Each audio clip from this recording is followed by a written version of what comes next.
So, welcome to the Tech Talk. Today we're going to talk about how returns can elevate customer experience. A better returns management solution can elevate customer experience and actually create a better operational efficiency for your company. And that unlocks not only e-commerce growth, but global omnichannel growth. Before I talk about that, let me introduce myself. I am Marco Kears. I am the Chief Commercial Officer for a company called ReBound's, and it's a very good name for a returns management company, of course. But it's also very important to mention that we are part of a bigger company called Reconomy. It's all about reuse, recycle, and being compliant around those subjects. And that is actually a $2 billion company backed by private equity firm EMK in London. So very significant business, and we work with many global brands. So we are very, very much knowledgeable about e-commerce, omni-channel returns. So, and I hear the noise is now coming. So maybe some people from the big stage can come and sit down and talk about how returns management can elevate your customer experience. So before we go into that subject, it's always good to do a little bit of a step back, of course, and talk about what is customer experience actually. And customer experience is something cumulative, right? It is something that builds up. It is not only at the start of customer engagement, but also during a sale. And it's often forgotten. It is also an after-sales process. It's the full life cycle and customer journey. And when you talk about experiences, it is good to mention that it's actually the next level of competing within the retail industry. It's actually any industry. Customer experience is the most important thing where how people and companies now need to compete. Because if you have a commodity, you extract a commodity, you build a good from it, you deliver a service from that. But when you talk about experience, it's actually staging an experience. And when you stage that experience, you are more relevant for your customers. You actually can ask a higher price for your service, and you're in a better competitive position. And it is a very, maybe a delicate process to deliver the best experience possible in the whole customer journey. And it's quite easy actually to explain it by another term. It's called time well saved versus time well spent. There's actually, I think it was Pine and Gilmore that wrote the book, The Experience Economy. And it literally comes down to time well saved being a fast food restaurant. And then time well spent is the three-star Michelin restaurant that is actually giving you the best service possible, picking up a jacket, knowing your name. Actually, it's not only about the food, but it's about the service around it. It's the full package. And so it's also for retailers in that customer journey. It is not only about giving the best experience when they search for you on the website, in the shop, or during the sale, or customer service. It is more than that. It's also delivering a very, very good return solution, because this is where things often go wrong. And I have a different background in customer service software for quite some time. And I'm always amazed by the push for new solutions. Of course, AI chatbots are fantastic, but it's often forgotten when you do the step back that a thing like optimized returns management can actually shave off 30% of your customer service calls.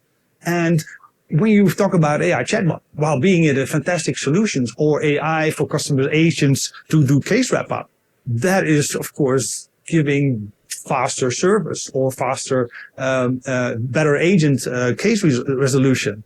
But at the same time, when you talk about returns management, being able to shave off 30% of the customer service calls, that's massive. And it's often a forgotten process. So when you talk about sites like Trustpilot, for example, if you look at the bottom two ratings for your company or your retailer, for example, you would see that probably 30% of those are all centered around returns. Where's my refund? Where's my package? Where's my money? And then they start not only leave a bad review, but they also start to call customer service, causing an inflow of customer service calls costing sometimes $20 if you don't have a good self-service solution. So there's a huge demand for better post-purchase and returns management solutions. 80% of the consumers would say that they would leave a brand if it's not a good experience for returns management. And at the same time, you see that only 3% of the retailers actually have a top-notch solution there. So there's a huge deficiency. There's a huge gap in what actually companies deliver and what consumers are demanding. So when you want to solve this, first of all, is an interesting white paper that we did write around the subject. If you scan the QR code, there is actually a white paper. I think it's 5-6 pages long, and it centers around CX and returns, how returns management influences customer experience. And we consolidated several researchers such as Salesforce, State of Service, Deloitte, I think McKinsey is in there. So it's a very good white paper to get the lowdown on how returns management can optimize customer experience. So to get the best customer experience possible, it is not only about portals and software and post-purchase software, but it is all about creating a tightly interwoven solution that actually not only has the software piece, but also has the operational efficiencies on a global scale integrated. And if you do that tightly, only then you can deliver the best customer experience. And especially if you're a global brand or a growing brand that wants to expand internationally, then it becomes important to have this tight integration, because you want to have the initiation, the notification and messaging about shipments to consumers. You want to have the data and insights on an omnichannel level for all of your returns. So retail, even TikTok shop, social selling, marketplaces, everything. But at the same time, you want to make sure that there is a operational company that is actually opening up the packages and triggering a refund, for example, at the point in time or at a situation where there's actually, if you talk about shoes, for example, that the shoes that are supposed to be in the box are actually in the box to prevent fraud. You don't want to wait 7-8 days before you do that. You want to do that in 2 days. So you need those operational, the operational side of things as well, tightly interwoven with the technology to deliver that. This is something that really stands out at ReBound. This is what we do on a global scale. So as I said already, deliver that global experience, but make things local, make things that make it possible, for example, to return something in Spain and open up the package in Spain within 2 days, so you trigger a refund in 2 days. You'll need to do that, as I said, across the channel, end to end. And I already mentioned that you need to connect logistics with the tech. So when you talk about different sales channels, or how to do this, is really it's really important that it's not only about e-commerce. Although this presentation has e-commerce in the title, of course, you want to make sure that if you sell for 20, 30% or maybe even more still in retail, then you want to return something in the retail store. It needs to be possible to that the employees in the store are not surprised that they receive a return, but it is actually going in the same flow as all of the other channels. And it's very important that those people can actually initiate a return shipment and consolidate those in the shop and announce them to be able to be picked up. But there's also returns on outlets. CX there is also important, is as important as in e-commerce and the normal retail stores. And then there's, of course, marketplaces. We work with many marketplaces. For example, in Germany, there's a big marketplace, very big in Europe. We work with them and many brands to deliver exactly the same experience for returns on marketplaces. And the last one is upcoming. You see TikTok Shop here with a very big booth. Last year was also a very big booth. And there's a lot of push on social selling. And while social selling is awesome, is also a downside of it. Often the returns experience on those channels are not really optimized and integrated. Well, guess what? Some really, really cool pre-announcement, I would say, here today, because we've been working for quite some time with the TikTok Shop team across the globe to develop a TikTok Shop returns app. And it's tightly integrated, as I said, with tech and logistics, and they deliver exactly that experience on TikTok Shop.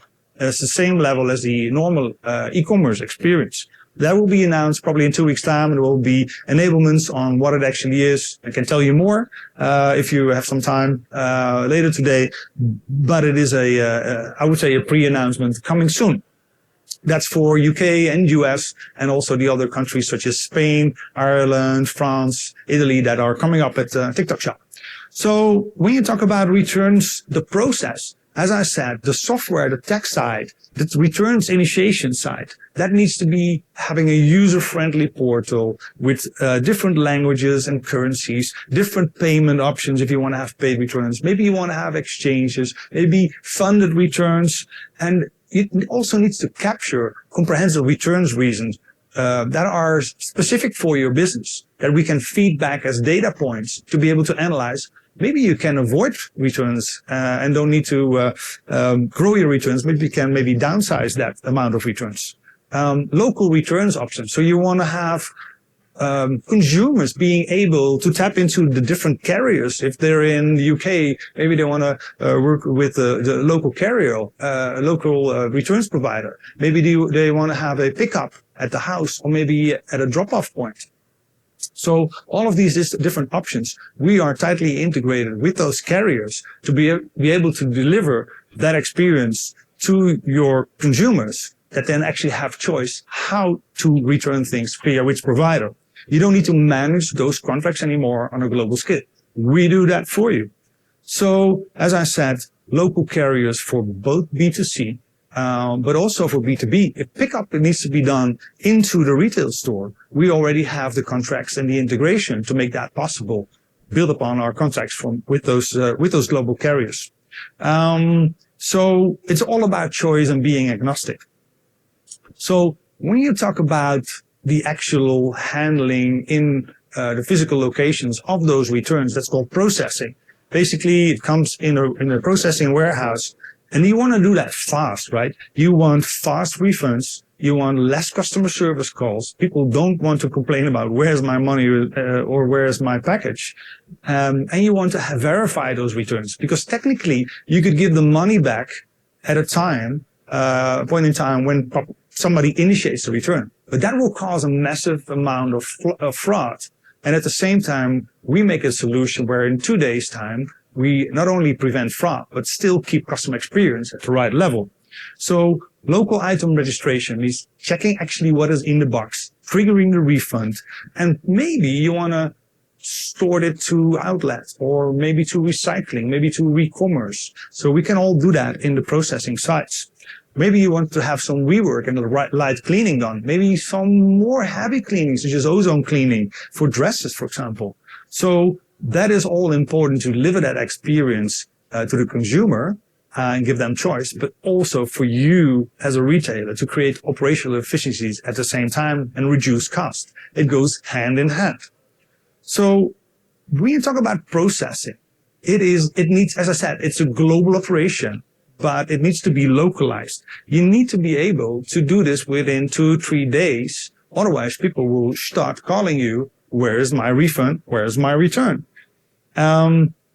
That is very important. So you also want to keep things in the region. So you see the airplane here with the stripe. You don't want to send things back globally. It causes, of course, hassle in taxes, in all of these rules that are applicable when you ship things internationally. So you want to keep it in the EU, for example, or keep it in the US rather than shipping it back to your home country. So we can all do this on a global scale. We don't even have Asia in here, but we also have sites in Hong Kong, Singapore, Australia. So we're truly global. And we do this for some really big global brands. So, and of course, you want to have the data. We can provide that in really preset Tableau environments where you can pick and choose what to see. We can also give that API to you or give the data raw to be able to do your own analytics. And it's not only about the customer journey, the data about that, but it's also about the parcel journey for yourself. So is there an initiation done? What is the shipping and tracking information of that? And actually, the refund trigger is probably the most important thing that needs to be tightly integrated with your tech systems to be able to give the money back. And then for the parcel journey is about the first mile logistics, about the processing state, last mile transport, and also the final destination where it needs to go. That is all that operational efficiency that you need to create, and it needs to be tightly interwoven with the front end, the tech side. So this is what we do. We optimize customer experience by delivering the best of both worlds on a global scale. It is the digital side of returns management that, of course, what the consumer sees the most. And they're not aware of things like processing sites. But nonetheless, that's really important that it's tightly integrated to deliver that experience to the consumers and reduce returns and reduce fraud at the same time. So combining digital and physical, that's the holy grail to unlock global e-commerce growth by elevating CX and creating operational efficiencies. So if you want to learn more, as I said, we've created this white paper. Again, it's 5-6 pages. It's really comprehensive. And it doesn't talk about ReBound, but it talks about CX in general, how you can elevate that by focusing on returns. So I have to say, maybe one slide back is that the digital side, although we deliver everything on the digital side, we work with partners a lot. So there's a lot of post-purchase experience partners here on Shoptalk that we work with, but we're tightly integrated with on the API level. Or maybe you have already developed a fantastic returns portal yourself. If you are a big company, we are headless API driven, so we can tightly work with that. For example, when we developed the TikTok Shop app, it just uses our headless API with a shell around it. So we're really agnostic. So it needs to be tightly interwoven, but it doesn't mean that we really need to own everything on the digital side. We're also very, very agnostic in that space. So, again, the white paper, please download it. It's very, very good. Consolidates different research. I really want to thank you today, for joining the ReBound Returns presentation here. Thank you very much.